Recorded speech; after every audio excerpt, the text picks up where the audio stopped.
नमस्कार, जय जय राम, जय सिया राम। मेरे प्यारे सभी दर्शकों, आज के इस वीडियो में मैं एक बहुत ही जबरदस्त किस्सा लेकर के आया हूँ। एक राजा की रानी ने आखिर उस सांप को जब जिंदा ही निगल लेती है तो फिर उस रानी के साथ में क्या होता है। वास्तव में यह कहानी जो बहुत ही जबरदस्त और बहुत ही रोचक कहानी है, इसलिए आप इस कहानी के अंत तक अवश्य बने रहे। मुझे पूरा विश्वास है कि यदि आप इस कहानी के अंत तक बने रहते तो आपको अवश्य ही मजे आएंगे, साथ ही साथ कुछ नई चीजें भी सीखने को ही मिलेगी। तो बस देरी किस चीज की है, चलो इस कहानी को शुरू ही कर देते हैं। तो एक बार की बात है कि किसी राज्य में एक राजा राज्य करता था। उस राजा के राज्य में किसी चीज की कोई कमी नहीं थी, तो अपने प्रजा का बड़े ही खातिरदारी करता था, देख देख करता था। उस राजा के दरबार में सभी लोग बड़े ही खुश रहते थे, क्योंकि उस राजा की जो रानी थी, उस रानी की 5 बेटे थे।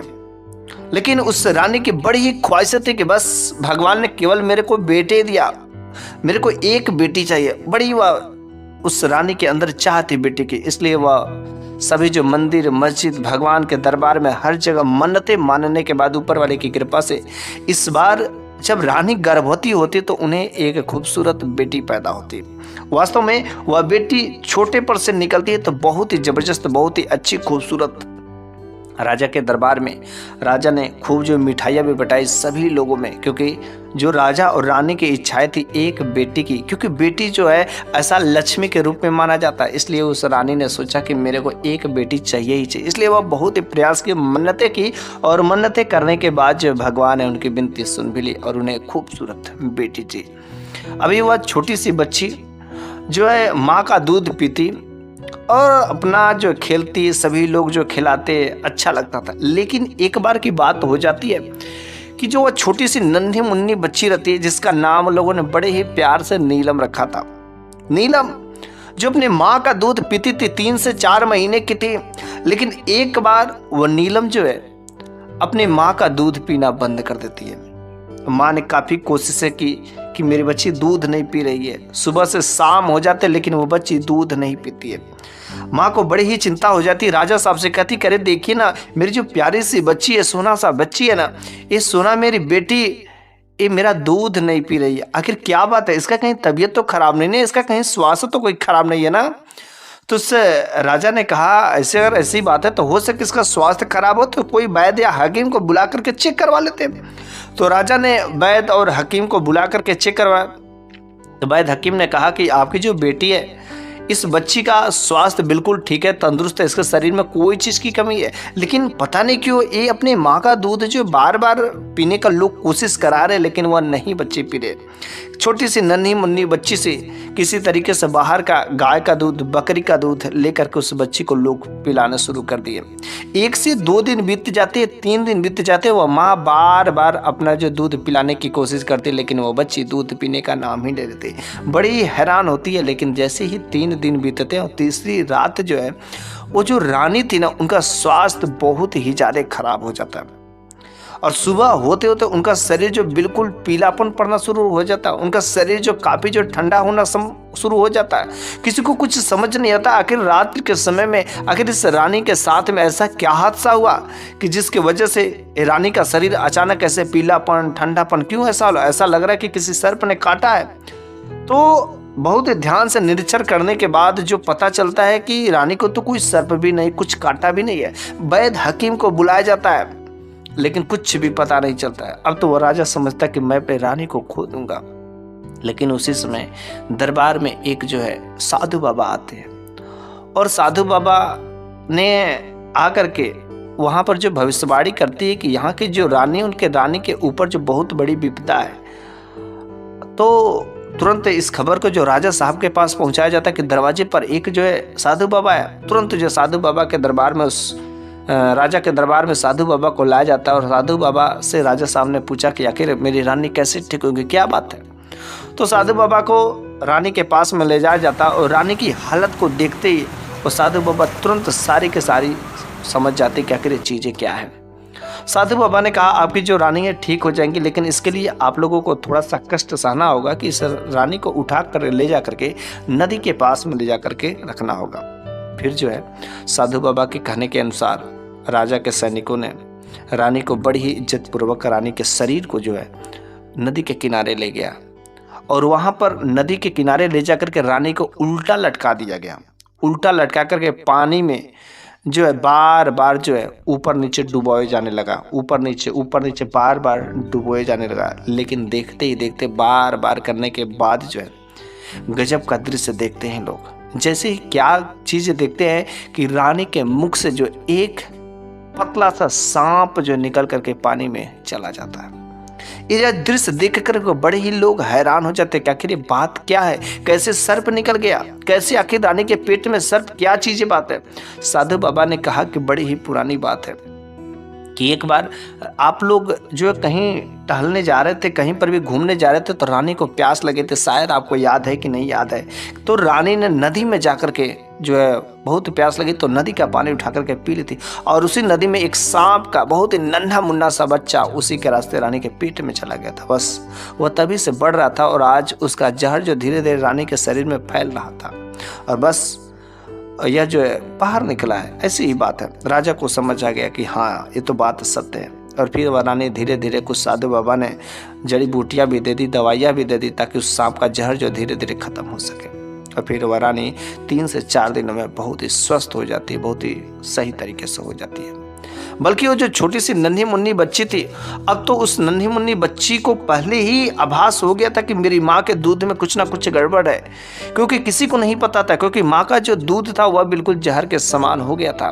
तो लोग अब उस बच्ची को एक देवता के रूप में मानने लगे। ये लकी है, ये बहुत ही जो भगवान की भेजे गए दूध, इसको पहले ही आभास हो गया कि हाँ मेरी माँ को कुछ होने वाला, या पहले ही दूध को छोड़ देती। लेकिन अगर वह बच्ची दूध को पीती तो आज शायद यह बच्ची नहीं रहती। भगवान का एक भेजा गया बहुत ही एक अद्भुत अनमोल खजाना है मेरे पास में, यह बेटी जो है। और जैसे ही जब रानी ठीक हो जाती तो फिर से वह छोटी सी नन्ही मुन्नी बच्ची जो नीलम रहती है वह माँ का दूध पीना शुरू कर देती है। उसी समय कुछ दिन बीतते हैं, जब तक वह बच्ची 6 महीने हो गए रहते हैं। और 6 महीने के बाद जो बगल का राजा रहता है ना, उस राजा के ऊपर जो हमला कर देता है। और जैसे हमला करता है तो इस राजा के पास में बहुत ही कम सैनिक थे, और अभी ये तैयार सही से नहीं हुए थे। अब ये पूरा के पूरा संकट में पड़ गए, अब तो मेरा राज्य चला ही जाएगा। कुछ ना समझ आए, जैसे भी सैनिक थे वे लोग सैनिक जाकर के लड़ाई भिड़ाई करके कुछ रोक रहे थे, लेकिन जो बगल वाले राज्य के दुश्मन वाले थे वे लोग बहुत तेजी से इन राजा साहब के ऊपर जो हावी होते जा रहे। राजा साहब को कुछ समझ नहीं आता। फिर वह राजा साहब ने कहा कि शायद मेरी बेटी को जो नन्ही मुन्नी सी बच्ची, शायद वह कुछ ऐसा काम कर सकती, क्योंकि ऐसा यदि हम मानते कि भगवान का भेजा गया एक कुछ ऐसा दूत है हमारे राज्य में आई है, तो वह अवश्य मेरी रक्षा करेंगे। वह राजा साहब तुरंत जो है भगे भगे जो अपने उस कमरे में बेटी के पास में जाते हैं, और वहाँ पर कहते हैं कि आप जो भी है, आज मेरा राज्य बड़ी संकट में है, कृपया मेरी रक्षा करिए। और देवी देवता से प्रार्थना करते कि मेरे राज्य की रक्षा करिए। और बस देखते देखते वह बच्ची बिस्तर पे पड़ी हुई थी, और वह अपने मुंह से जो है बुलबुले निकालना शुरू कर देती है। और वह जब बुलबुले निकालती है तो वह बुलबुले जो आसमान में उड़ना शुरू कर देते हैं, और वह बुलबुले आसमान में जैसे जैसे ऊपर उड़ते हैं उनका साइज और बड़ा होता जाता है, और वह बुलबुले उड़ते करके जा करके जो दुश्मन सैनिक थे उनके ऊपर जा जा करके गिरना शुरू हो गए। जो अनेक हाथी थे, घोड़े थे, जो सैनिक थे, जितने भी दुश्मन सैनिक थे, एक बुलबुले जब गिरते थे तो कई सारे सैनिक वहीं पर ढेर हो जाते थे। फिर इधर तो कई सारे बुलबुलों का ढेर लगना शुरू हो गया, और धीरे धीरे सैकड़ों हजारों सैनिक मर गए। कितनी सारी हाथियाँ हुए, तबाह हो गए, सारे के सारे सैनिक में विद्रोह मच गया। आखिर क्या हो गया, ऐसा क्या होगा। फिर जो दुश्मन वाला राजा था वह राजा के पैरों पर गिर के नतमस्तक हो गया कि मेरे को माफ़ कर दीजिए, मैंने नहीं समझा, मैंने गलत किया, मैंने आपके राज्य पर हमला किया, कृपया मुझे माफ़ कर दीजिए। फिर वह राजा इनसे बार बार माफ़ी मांगना शुरू कर देते, लेकिन इस राजा के अंदर इंसानियत थी, उन्हें माफ़ कर देते और छोड़ देते।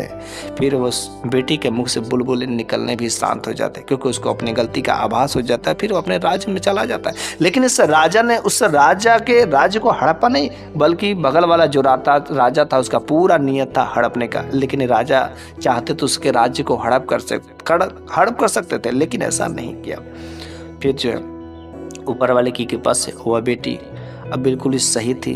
उनके राज्य में किसी प्रकार की कोई दिक्कतें नहीं थी, सब कुछ ठीक ठाक चल रहा था। और वह जब बच्ची धीरे धीरे जब बड़ी होती है तो वाकई बहुत ही खूबसूरत होती है।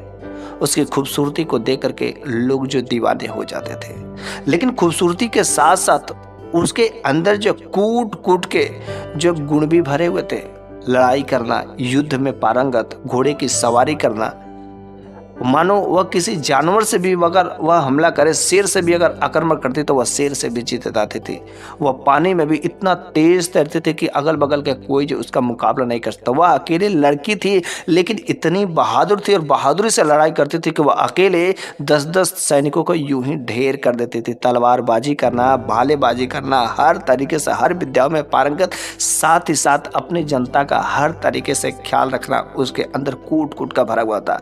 राजा को अपने इन बेटी पर जो बड़े ही नाज था, लेकिन वो जो बेटी थी उनके 5 भाई थे, 5 भाइयों को भी अपने उस बहन पर बड़ा ही नाज था, क्योंकि 5 भाई के अंदर उतना वह गुण नहीं था जितना उस लड़की के अंदर, उसकी बहन के अंदर गुण भरा हुआ था। सभी लोगों को अपने उस राजकुमारी पर और राजा को अपनी बेटी पर बड़े ही नाज था, बड़े ही घमंड था, गुरूर था कि भगवान ने वास्तव में मेरे को बेटी दिया और आज मैं अपने बेटी की वजह से धन्य होगा। राजा को 1% की चिंता नहीं थी, क्योंकि अगर अगल बगल का कोई सैनिक अगर कभी सोचता भी तो बस उनकी बेटी ही काफी थी। अकेले ही सारे के सारे लोगों को ढेर कर देते थे। इस तरीके से उस राजा की जो बेटी थी उसके बड़े ही चर्चे होने लगे। दूर दूर के देश के राजाओं भी यहाँ इनका चर्चा होने लगा। अब तो जो राजकुमार थे लोग उनको बेटी को जो अपना दुल्हन बनाने के लिए सपने देखने लगे, क्योंकि सभी यही चाहते थे कि काश वह खूबसूरत लड़की इस नगर के राजा की जो बेटी नीलम है, नीलम मेरी रानी बन जाती तो मेरा राज्यपाट धन्य हो जाता, मैं तो धन्य हो जाता।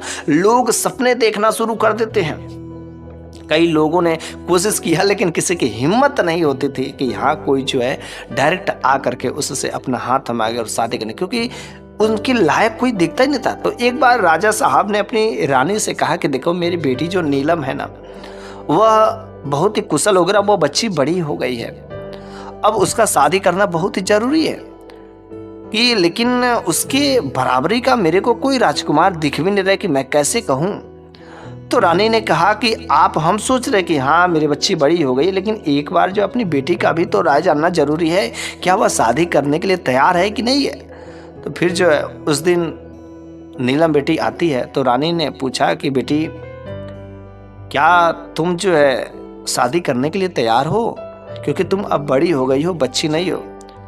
तो नीलम बेटी ने कहा आप लोग मेरे मम्मी पापा हैं और आप लोगों के ऊपर ये पूरा का पूरा हक जाता है कि मेरी शादी किससे कर देंगे, जहाँ पर भी आप लोग करेंगे मेरे को कोई ऐतराज नहीं, लेकिन लड़का मेरे पसंद का होना चाहिए। तो राजा और रानी ने कहा कि बेटी अगर कोई तुम्हें पसंद है तो भी मेरे को बता दो, मैं तुम्हारा विवाह उनके साथ करवा दूंगा।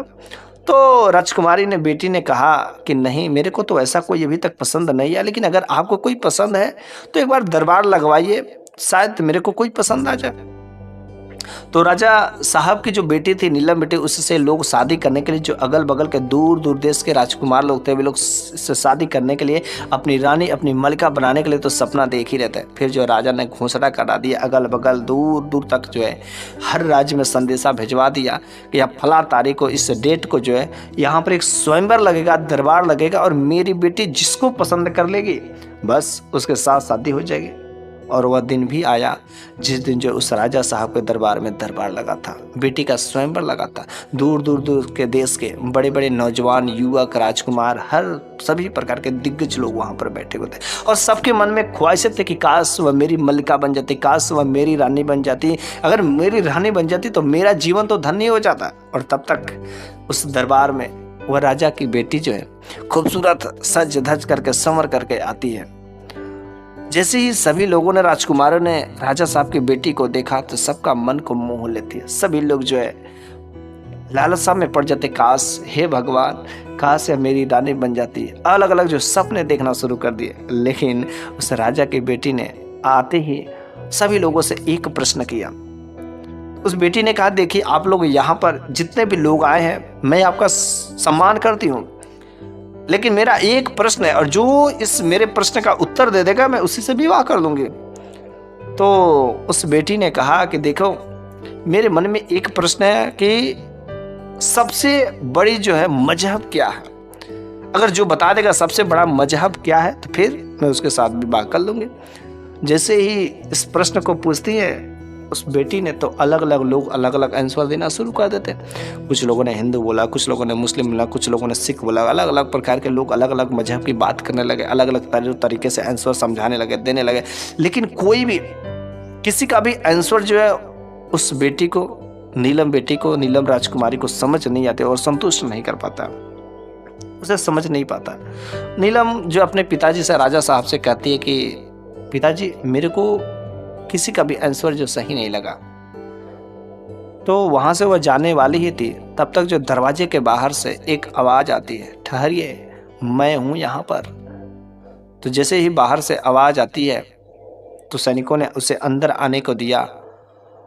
तो उस व्यक्ति की हालत बहुत ही पटियाल स्थिति में थी और देखने से ऐसा लगता है कि वह बहुत ही खराब स्थिति में था। उसके पास धन दौलत नहीं थे, गरीब है, लेकिन वह भी दरबार में खड़ा था, लेकिन वह उस लोगों के बीच में, दिग्गज लोगों के बीच के बैठने की उसकी हैसियत नहीं थी। तो उसने कहा कि देखिए राजकुमारी जी, आपका जो प्रश्न था मेरे भी मन में उसका एक उत्तर है, आंसर है।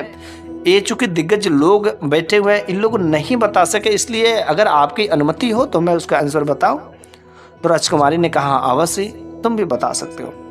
उस युवक ने, उस नौजवान शख्स ने कहा कि राजकुमारी जी, सबसे बड़ा मजहब जो है इंसानियत होती है, क्योंकि अगर आपने इंसानियत का अगर आपके अंदर नहीं है तो हिंदू धर्म, मुस्लिम, सिख, ईसाई कुछ भी रहने से कोई फायदा नहीं है।